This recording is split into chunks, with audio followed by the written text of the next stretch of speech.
Hi friends, ఇది ఎస్జిటిలో మనకు ఖచ్చితంగా ఇలాంటి బిట్స్ వస్తాయి. మ్యాథ్స్ చూడండి, ఇది మనకు తెలుగు అకాడమిక్ టెక్స్ట్ బుక్ ప్రకారము. ఓకేనా? చూడండి క్వశ్చన్.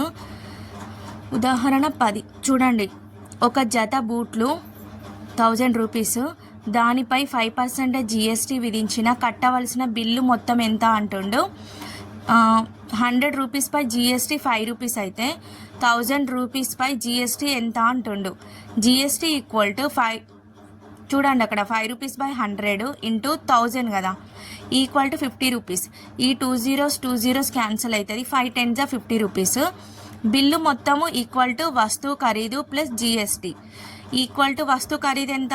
1000 రూపీస్ కదా. ఓకేనా? జిఎస్టీ ఎంత వచ్చింది మనకి? 50 రూపీస్ కదా. So 1000 rupees plus 50 rupees equal to ఎంత?